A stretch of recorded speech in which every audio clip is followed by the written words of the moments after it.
panibagong araw, panibago na naman pong kaetyosan ng Antenyo Mina. And for today's video, mga mi, lumipad ang aking team papuntang Kalawakan. Tara!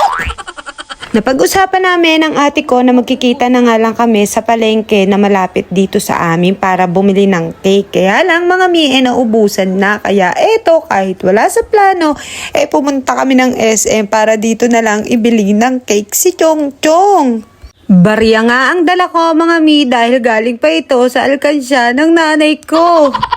At pagkatapos nga namin makapamili mga mi, agad na rin kaming lumipad pauwi ng aming bahay.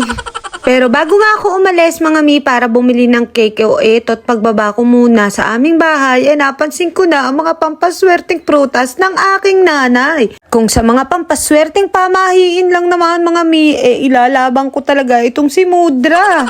Taon-taon nga mga mi, talaga naman pinag-iipunan niya ng mother ko ang pambili ng kanyang mga pampaswerteng bilog na prutas.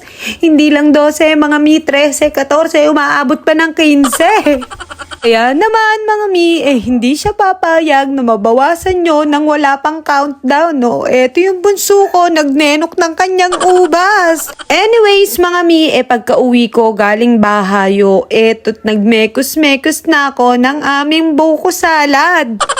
Pagkatapos nga mga mi, ipeplex ko lang yung macho kong bayaw. Charat! Busy na nga kaming lahat mga mi dahil inagahan talaga namin ang ano raw?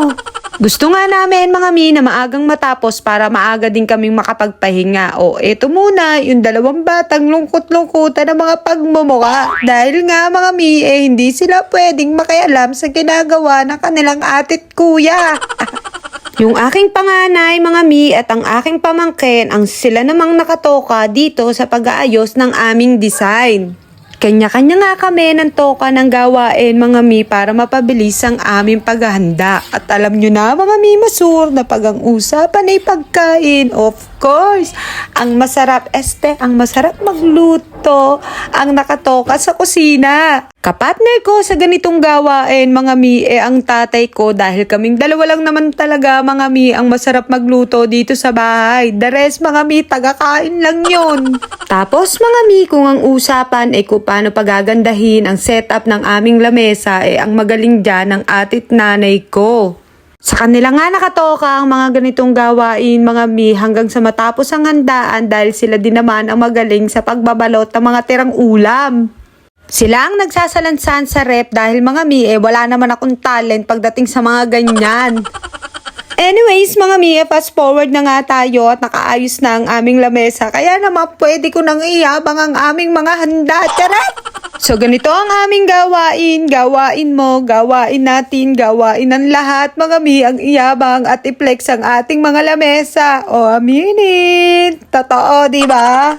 Kaya naman mga mi, sino ko para magpatalo? Hindi papakabog ang mi masur nyo. Kunyabang sayabang lang din naman. Sabi nga mo, ubos ang yaman pero ang yabang maiiwan yan mga mi. Pero sa totoo lang mga mi, wala naman talaga ang usapin sa kung gaano kadami ang ihahanda nyo at ilalagay nyo sa lamesa. Ang mahalaga mga mi, yung magmahalang kayo ng buong pamilya.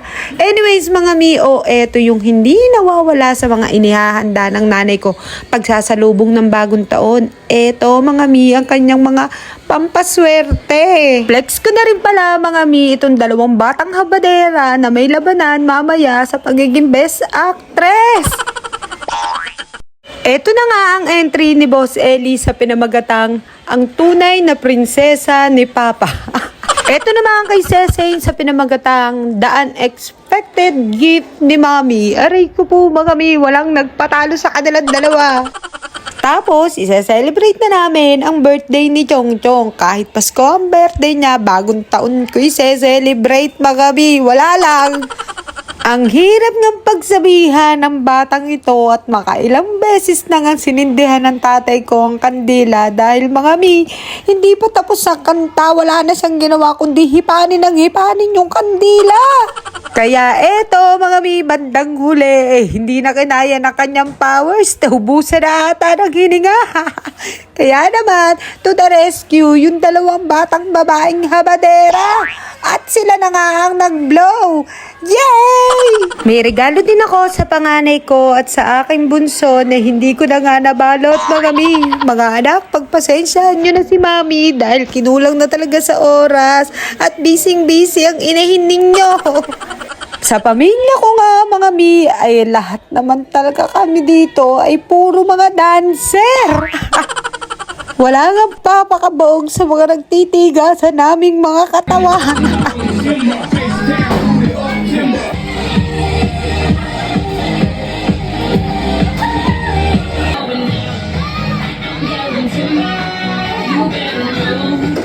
But anyways, mga Mio, start na ng countdown. Napakaswerte lang talaga namin, mga Mio. Yayaman na kami mga kapitbahay. Salit-salitan sila sa mga pa-fireworks nila at pa-fountain. Kaya naman kami, mga Mio, eto tamang panonood lang.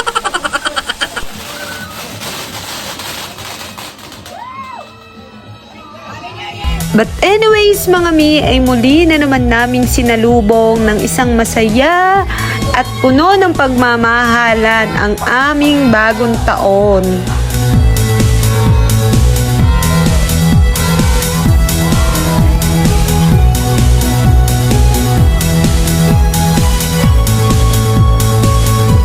Anyways mga mi, ay maraming salamat sa patuloy na panonood at pagsama at mula sa aming pamilya ay taus-puso po kaming bumabati sa inyo ng Happy New Year everyone! And that's all for today's video. Maraming salamat. Bye!